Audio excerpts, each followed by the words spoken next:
Oi, gente, tudo bem? Antes da gente começar a nossa aula, eu só quero falar para vocês que o feriado não prejudicou o calendário da nossa matéria, porque a gente ia ter o feriado em junho e ele também cairia na quinta. Então, como eu já contava com essa semana sem aula, a gente continua dentro da programação, tudo bem? Então, agora vamos começar a nossa 13ª aula. Agora a gente saiu da zoologia, mas não vamos largar inteiramente. Hoje a gente vai estudar doenças causadas por vermes, que como a gente falou lá na zoologia, os vermes são os plateumintos e os nemateumintos. A gente vai começar estudando as verminoses causadas por plateumintos, que são os vermes achatados. Aqui eu coloquei o nome das doenças que a gente vai estudar. Serve como um índice apenas para que vocês saberem o que a gente vai abordar nessa aula. E aí lembra que lá na aula de protozoose a gente falou que a gente tem que saber 5 coisas de cada doença? Para quem não lembra, protozoose são as doenças causadas por protozoários. E lá a gente falou que a gente tinha que lembrar 5 coisas de cada doença. Então aqui a gente também vai ter que saber essas 5 coisas, que são agente etiológico, ou seja, quem causa a doença, como é o ciclo da doença, e se o ciclo é heteroxênico ou monoxênico, qual é o hospedeiro? E em caso de ciclo monoxênico, um hospedeiro? Ou quais são os hospedeiros em caso de ciclo heteroxênico, que são mais de um hospedeiro? E como a doença é transmitida e qual a profilaxia, ou seja, como evitar a doença. A gente vai começar falando então da teníase. A teníase, ela pode ser causada pela Taenia solium, que é conhecida como tênia do porco, e pela Taenia saginata, que é a tênia da vaca. Esses dois parasitas são da classe Cestoda dos plateumintos. É importante a gente saber que algumas estruturas que esse parasita tem. O scolex é a cabeça do parasita e nela existem ventosas, que são muito importantes para esses bichos conseguirem se fixar no intestino do ser humano. O resto do corpo ele é chamado de cólon, que possui várias proglotes. Cada proglote possui um testículo e um ovário, e isso permite que ocorra autofecundação, pela proximidade tanto do órgão reprodutor feminino como o órgão reprodutor masculino. O processo de autofecundação ele é muito eficiente na formação de ovos, e por isso, quem é infectado com esse parasita acaba liberando grande quantidade de ovos nas fezes. Porque o parasita ele se fixa no intestino humano. Vale ressaltar também que a tênia é conhecida como solitária, porque existe sempre só um verme, só uma tênia no intestino humano, já que elas são hermafroditas, ou seja, possuem tanto sexo feminino como sexo masculino no mesmo ser, e não precisam de uma outra tênia para se reproduzir. Como a gente comentou, elas fazem autofecundação. O ciclo da doença é heteroxênico, ou seja, existe mais de um hospedeiro no ciclo, sendo que o hospedeiro intermediário, que é o hospedeiro onde ocorre a forma inativa ou a reprodução assexuada, são os porcos ou as vacas, e o hospedeiro definitivo é o ser humano, que é onde o parasita está na sua forma ativa ou onde ocorre a reprodução sexuada. O ciclo com mais detalhes vai ser explicado no próximo slide. A transmissão da doença é por ingestão de carne do porco ou vaca contaminada com cisticerco, que é a fase larval da tênia. Coloquei essa parte em destaque, ou seja, o nome cisticerco, porque a próxima doença que a gente vai estudar também é causada pela tênia, mas por outra fase de desenvolvimento desse parasita. Aqui embaixo eu coloquei um esqueminha de como é feita a transmissão. O porco e a vaca precisam ingerir alimentos ou beber água que estejam contaminados com ovos da tênia, que são liberados, e esses ovos da tênia são liberados nas fezes de seres humanos que estejam contaminados. Depois, então, que o animal se contaminou com os ovos da tênia, a gente ingere a carne desse animal e a gente passa a ser infectado pela tênia. Agora a gente vai entender um pouco mais de detalhes do ciclo da doença. Primeiro, os ovos são liberados nas fezes de seres humanos contaminados. Em ambientes que não existe saneamento básico, é fácil que as fezes entrem em contato com os alimentos. Por exemplo, se não há tratamento de esgoto, o esgoto é lançado diretamente em rios.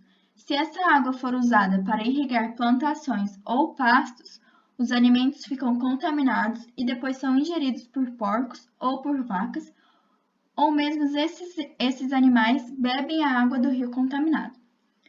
Então, dentro do intestino dos porcos e das vacas, o ovo da tênia, que foi liberado lá nas fezes do ser humano contaminado, se desenvolve ao estágio de oncosfera, que possui estruturas que conseguem perfurar o intestino desses animais. A oncosfera, então, cai na circulação sanguínea e se instala nos músculos dos porcos e das vacas. No músculo, a oncosfera, ela vira larva, que é chamada de cisticerco, como a gente aprendeu no slide passado. O ser humano, então, consome essa carne infestada de cisticercos e os cisticercos chegam ao intestino do ser humano. Então, a fase infectante da tênia é o cisticerco. A gente tem que lembrar disso.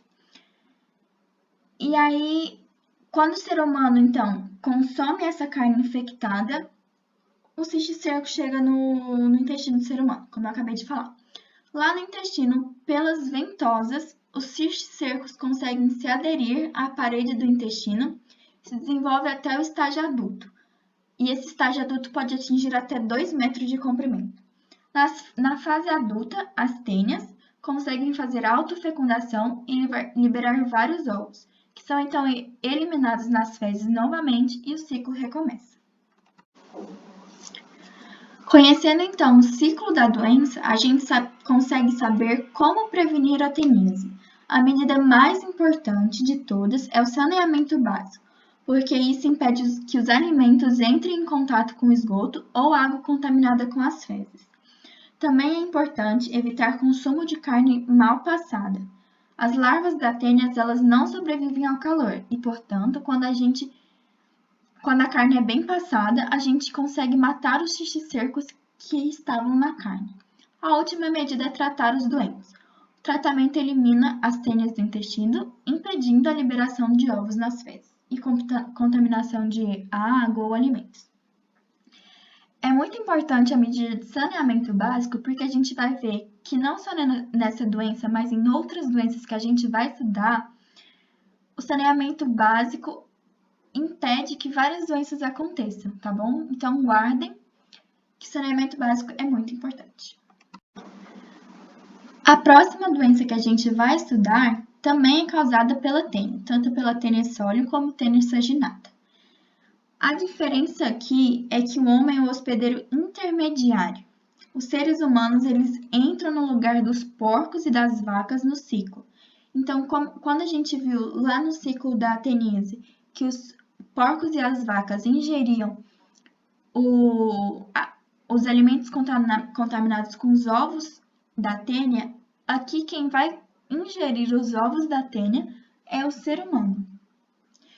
Então, como não tem nenhum animal que consome os seres humanos, que comem os seres humanos, o ciclo da doença não é continuado.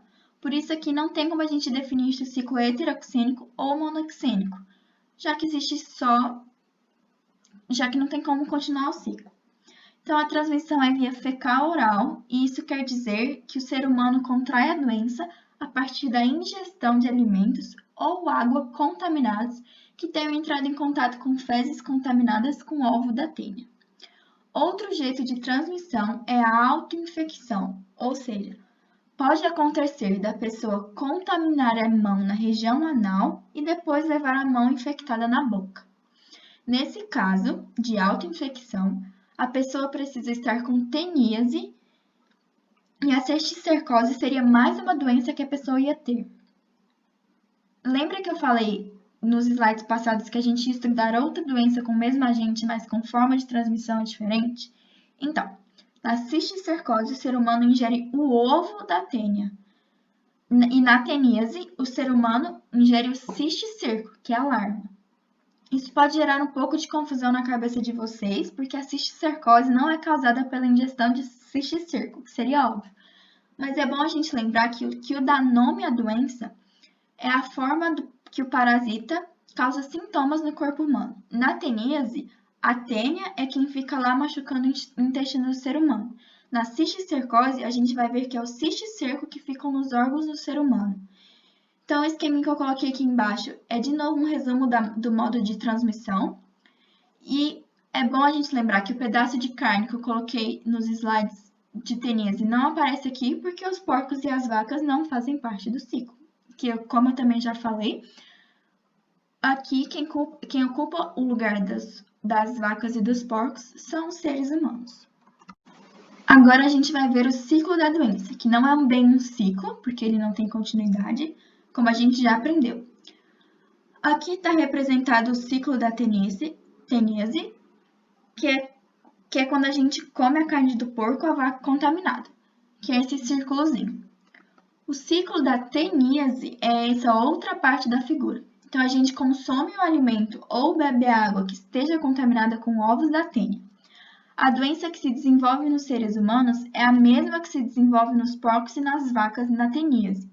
Então, depois da gente ingerir os ovos se desenvolvem no intestino e viram oncosferas. Essas oncosferas, assim como acontecia lá nos porcos e nas vacas, conseguem perfurar o nosso intestino.